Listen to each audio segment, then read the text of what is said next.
Olá pessoal, sejam bem-vindos aí a mais uma aula de finanças pessoais.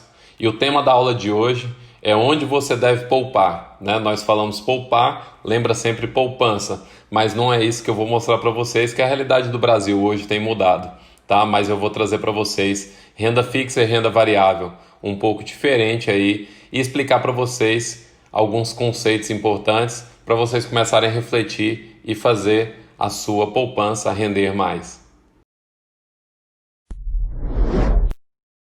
Bem, como que eu posso poupar no dia a dia? É algo que nós já discutimos aqui e começamos falando sobre reserva financeira, tá? Que é o ponto primordial. Agora, o segundo ponto, onde que eu guardo o meu dinheiro? Tá? Eu guardo meu dinheiro na poupança, eu guardo meu dinheiro numa outro tipo de renda fixa ou eu guardo ele em renda variável, tá? É importante nós pensarmos que você precisa diversificar o risco, tá? Eu vou falar isso para vocês daqui a pouco, mas quanto maior risco, tende a ser maior o retorno. Ou vice-versa, quanto maior o retorno, maior o risco, tá? Então, geralmente reserva de emergência nós guardamos em fundos com garantia, né? Não vou dizer fundos para não confundir vocês do aspecto conceitual, mas colocar em lugares, né, em renda fixa, que de certa forma são garantidos e eu tenho uma liquidez conforme a minha necessidade, principalmente aí às vezes uma liquidez diária. O que é liquidez, professor? Liquidez é a capacidade, né, de transformação de algo em dinheiro, ou seja, você compra um carro, o tempo que você precisa para vender ele às vezes demora. Então, qual o tempo que eu transformo ele em dinheiro? Tá? Quando eu falo liquidez imediata numa aplicação financeira, eu falo liquidez imediata é quando você pode resgatar imediatamente o seu dinheiro.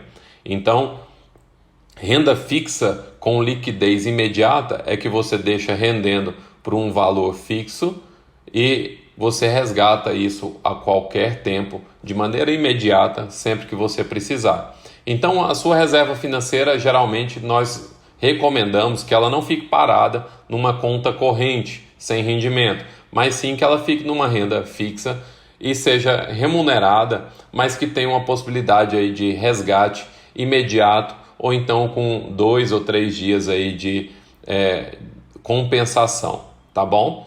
Nunca deixe seu dinheiro 100% travado, que isso às vezes pode ser ruim para você. Mas existem algumas opções de rendimento, né, que eu vou falar daqui a pouco também, que esses rendimentos eles ficam travados e se você resgata antes, você acaba perdendo aí um pouco dos seus rendimentos e da variação que isso te pagaria numa data futura. Por exemplo, você compra um título do governo que vence em 10 anos. Tá? Se você resgata ele hoje, ele tem um valor de mercado diferente. Então, você está colocando esse título hoje para o mercado comprar de você. Tá? Eu vou explicar isso com mais detalhes depois. Para não fugir um pouco do objetivo da aula de hoje, eu quero mostrar para vocês, primeiramente, o que seria uma renda fixa. Tá? A renda fixa, você vai saber o rendimento ali de maneira fixa e consolidada no dia a dia, o quanto você vai receber. Existem aí, de certa forma, tá? É uma renda mais segura. Então, o que eu quero dizer para vocês é que isso é mais conservador. Tá? Eu trouxe 3 exemplos aqui, o CDI, o CDB e a LCA. E a renda fixa, ela é diferente da renda variável, né? Quando é variável, varia em função do mercado, em função de taxas do mercado, enfim. A fixa não, a fixa já é pré-determinada. Então você tem lá um CDB pré-fixado, você conhece a taxa fixa que vai ser remunerado por aquilo, tá bom? Um CDI pré-fixado. Às vezes você tem aí um CDB fixado a 130% do CDI, por exemplo, ou a 90% do CDI. Significa que é fixo com base naquela remuneração e, de certa forma, esses ativos não têm uma variação conforme modificações do mercado ou modificações do negócio. Tá? O CDB e o CDI, basicamente, são certificados de depósito bancário, mas o CDI é interbancário. A diferença é que o CDI é uma taxa baseada na taxa de empréstimo entre os bancos. Então, o banco pega o seu dinheiro, né? Ele empresta para outro banco numa operação de curto prazo ou curtíssimo prazo. Então, os bancos fazem transações financeiras entre eles, né, para gerar a liquidez e não deixar esse dinheiro parado. Banco nunca deixa dinheiro parado em conta corrente, só para vocês terem ideia. Todas as noites, por exemplo, você tem aí o que eles chamam de overnight, né? Eles têm um spread, que é uma taxa de prêmio, um prêmio sobre o dinheiro emprestado para outro banco. E o CDB, a diferença do CDB para o CDI é o seguinte: o CDI ele é interbancário e o CDB é com base no que o banco empresta para você, cliente, pessoa física. Então, a remuneração que o banco te paga, né, é com base no que ele empresta. Só que, logicamente, que é muito inferior isso, né? Então, essas taxas aí geralmente são fixadas com a base na Selic, tá? Quanto menor a Selic, menor essas taxas de renda fixa. Então, vocês estão vendo aí que muitas pessoas estão migrando para o mercado de renda variável porque tem melhores resultados aí do que a renda fixa, tá? A LCA é uma letra de crédito vinculada ao agronegócio, então é uma captação de recursos, onde o banco vai pagar um prêmio para você, ou com base nos títulos emitidos, né, vinculados ao setor do agronegócio, tá? O setor agrícola. Então, para financiar o setor agrícola, ele emite um LCA, por exemplo, tá? E aí você consegue ser remunerado por isso. Bem, o que eu quero trazer isso aqui é só para vocês verem que toda aplicação financeira que você faz, você está colocando o seu dinheiro no banco, o banco pega o seu dinheiro e empresta para alguém, tá? O banco pega o seu dinheiro novamente e empresta para alguém. Quando acontece isso, logicamente que ele pega seu dinheiro por um preço muito barato. Vocês observem que no mercado, o CDB, o CDI e a LCA, eles te remuneram uma taxa muito barata por isso. Mas eles emprestam por muito mais, né, para aquelas pessoas que necessitam de crédito. Só que a taxa de empréstimo deles é mais cara por quê? Porque existe um risco muito maior. Então existem poupadores e devedores no mercado, tá? Pessoas que estão precisando de dinheiro, elas vão pagar um prêmio maior, tá, para ter esse dinheiro. E o banco tem todos os custos operacionais também. Então, se você tem uma taxa de CDB ou CDI, ou LCA que seja, vamos dizer aí que 6% ao ano, tá? Um exemplo, não encontrei CDB desse percentual ainda. Hoje está em torno aí de 2,5%, 3% ao ano, só para vocês terem ideia, em alguns CDBs dos grandes bancos, tá? Então, você está emprestando para o banco a 3% ao ano. E ele empresta para uma pessoa que precisa a 0,90, quando ela tem um crédito excelente e com boas garantias, por mês, tá? A 0,90 por mês. Às vezes, se o cara tem um péssimo crédito, eles emprestam aí a 4%, 5% ao mês. Poxa, professor, os bancos ganham muito dinheiro com isso. Ganham sim, tá? Essa é a lógica do sistema. E a lógica do sistema que nós podemos aproveitar a nosso favor também, né? Vocês conhecem pessoas aí que emprestam dinheiro. Qual que é o risco delas? O risco delas é ficar sem o dinheiro e a pessoa não pagar, né? Mas geralmente o que o banco faz? Ele pede uma garantia. E aí, se você não paga, ele executa. Tem todo um custo operacional por trás disso aí, que o banco calcula também e acaba sobrando uma margem de lucro que muitos falam aí que é exorbitante, mas isso vai a critério de cada um. O importante é que vocês saibam o conceito de renda fixa no sentido de que o banco pega esse dinheiro e, de certa forma, também ele garante o pagamento desse dinheiro para você a uma taxa pré-fixada, tá bom? Agora, quando fala em renda variável, agora quando fala um pouco aí da renda fixa, muitas pessoas vinculam também ao Tesouro Direto, tá? O que é o Tesouro Direto? Você investe em títulos do governo, tá? O governo federal ele emite um título e esse título tem uma renda fixa, né, uma taxa pré-fixada. Então, esse título aqui te paga 2,8 mais inflação e ele tem uma data de vencimento. Tá? Qual que é a taxa de inflação dele? É com base no IPCA. E ele vai vencer, né, nesse ano que está mostrando aqui. Então, assim, você tem títulos do governo que vence 2026, 2030, 2050. E esse título tem uma cota mínima para você investir, 50 e poucos reais. Tá? Quando você investe isso no título do governo, significa que você está guardando, né, esse título para lá no futuro, no resgate, o governo te pagar esse prêmio, tá, anualizado, mais o dinheiro de volta que você tem. Então você está emprestando seu dinheiro para o governo e ele vai te pagar uma taxa por isso. Então, de certa forma, é a mesma coisa que você faz com o banco.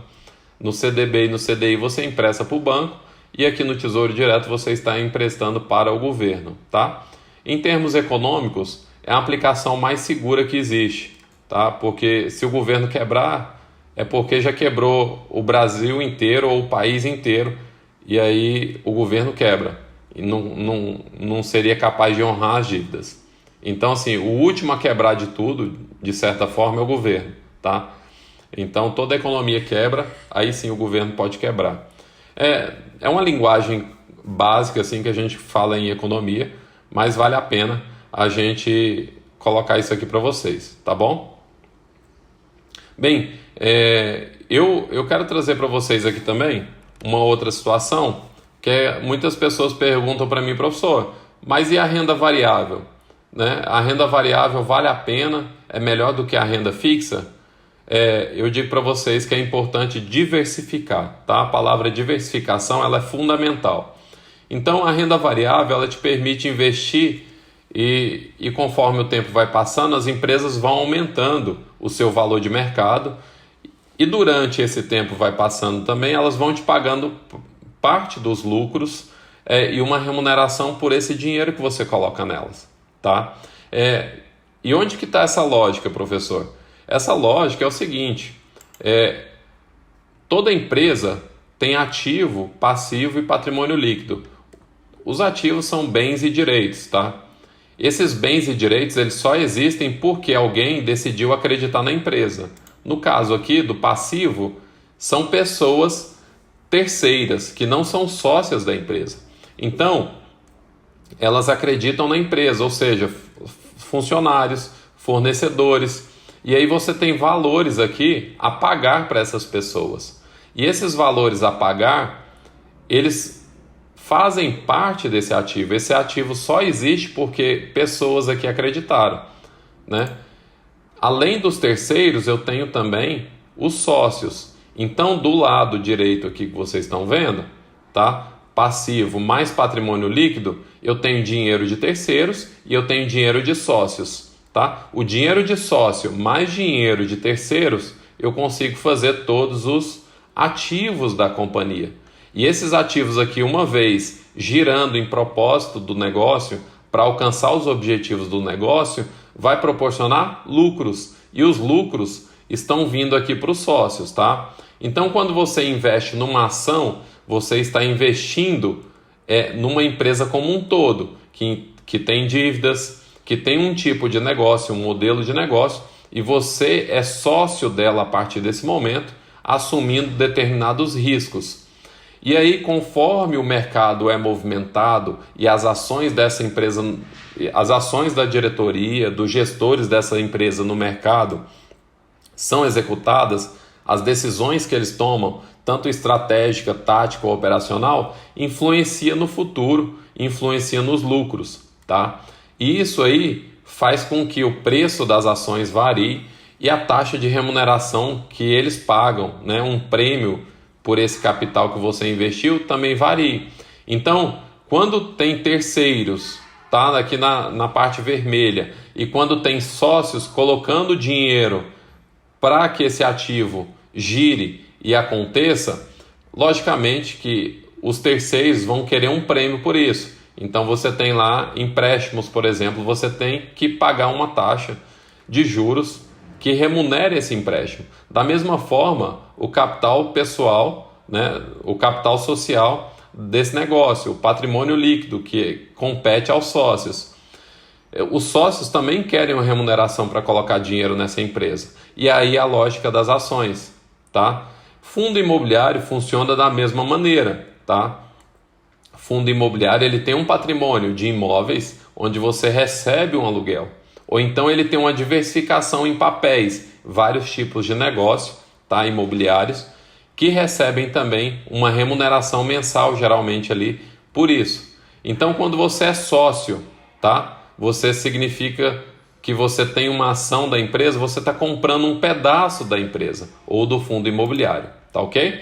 Então, imagine vocês agora se vocês fossem comprar ali uma pizzaria na esquina ou então uma pizzaria no comércio local aí qualquer. Vocês estariam comprando esse negócio, vocês estariam também trabalhando talvez nesse negócio aqui dentro, ou então contratando pessoas, né? Eu já falei para vocês de comprar tempo, vocês estariam às vezes contratando pessoas para fazer a gestão e até mesmo a execução das operações desse negócio. Você seria um sócio investidor, talvez sozinho, talvez em parceria com outras pessoas. A diferença para grandes negócios, como você vê aqui ao lado, é que esses grandes negócios não é comprado por seu rico dinheirinho, que às vezes é pouco, né? Você consegue comprar um pedacinho deles.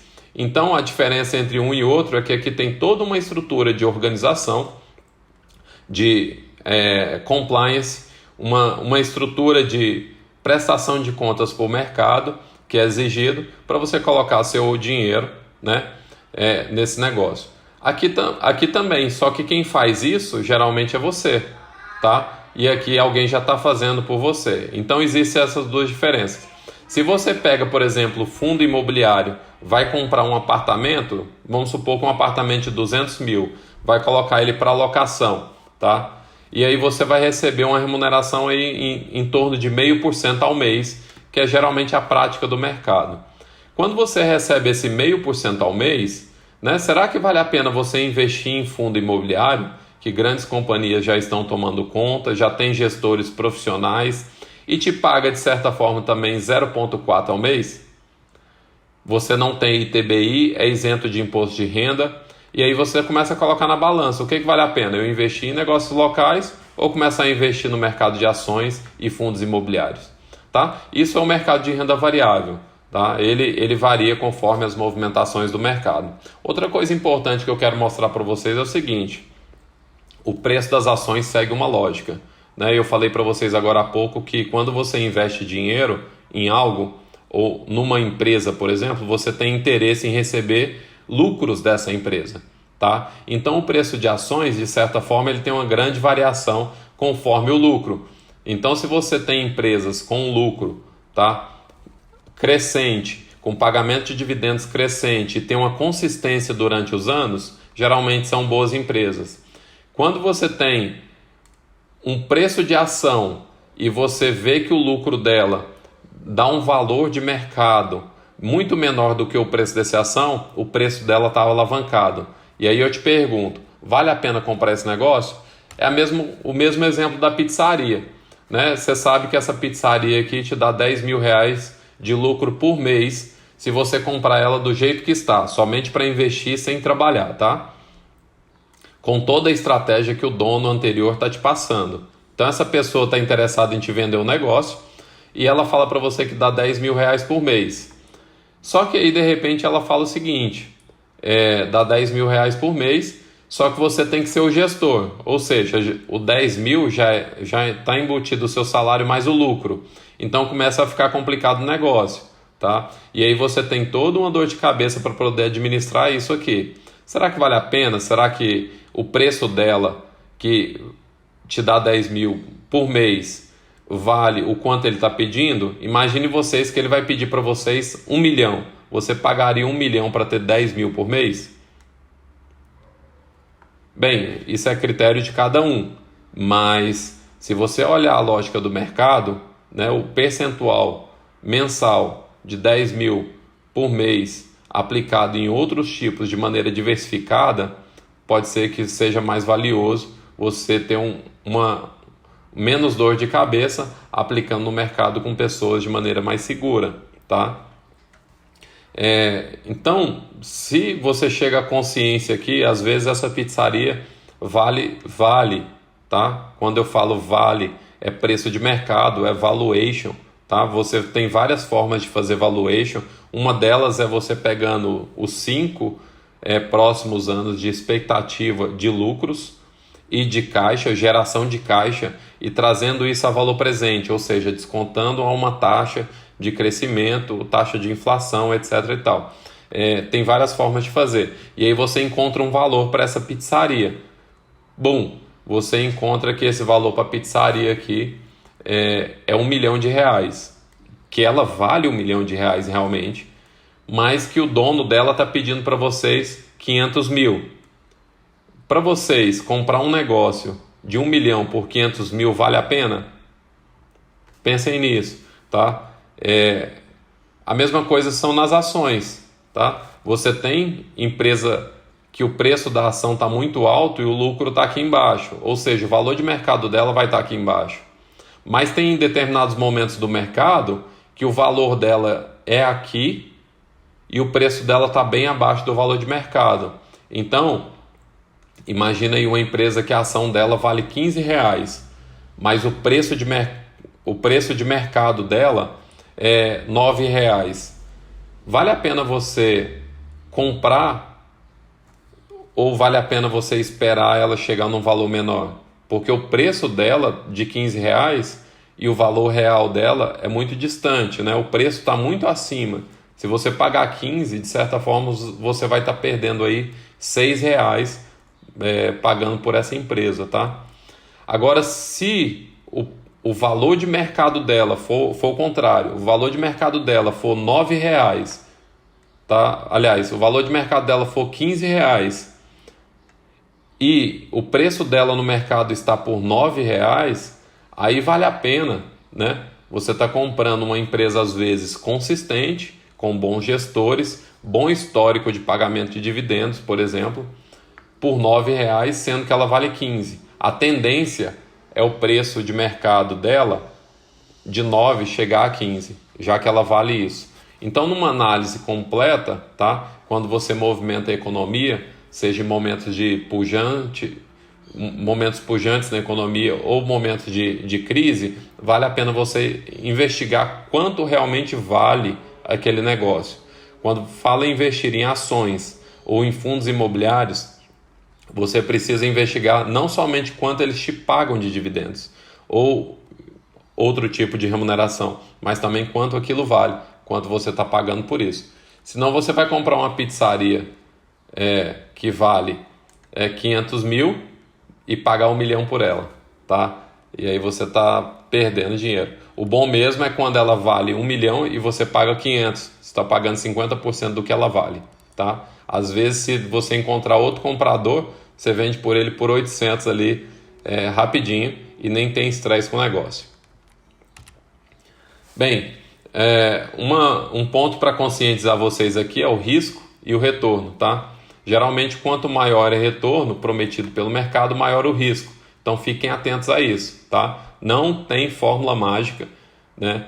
Esse é um grande segredo aí. As pessoas ficam pensando em investir em grandes soluções que trazem dinheiro rápido e fácil, tá? Geralmente, dinheiro rápido e fácil é pirâmide. Isso é crime. Fujam disso, tá? Fuja disso.